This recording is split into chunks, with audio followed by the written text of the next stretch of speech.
Amb aquest número de les Garrotxes el que hem volgut fer és ressaltar el valor geològic de la terra que abracem. Estem parlant de la Garrotxa, l'Alta Garrotxa, el Pla de l'Estany, la Vall de Llémena i la Vall de Camprodon, i ho hem fet amb dues perspectives diferents.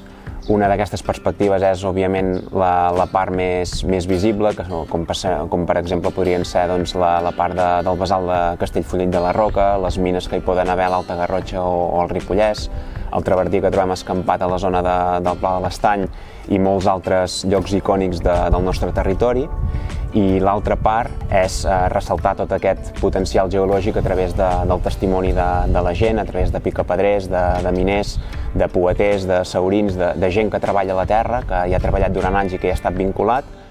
Un dels altres objectius era el de veure i el de constatar com ha evolucionat aquest sector de l'extracció geològica, i ho hem fet a través dels nostres protagonistes, en el qual ens han explicat com inicialment es tractava d'un treball molt manual, molt feixuc, i que ha mantingut un lligam molt ferm amb aquestes persones al llarg dels seus anys,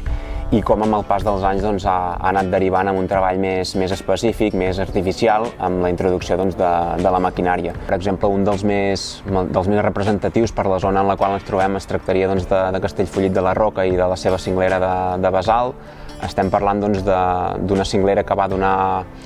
molt d'ús a la gent del poble, va ser un autèntic motor per a la gent del poble, però també va tenir importància a fora. Podem trobar aquest gris tan característic i tan singular de basalt de Castellfollit als moais de l'illa de Pasqua o fins i tot a la Rambla de Barcelona amb les rajoles, i això demostra que va ser una explotació no només important a nivell local, sinó també molt important a nivell internacional.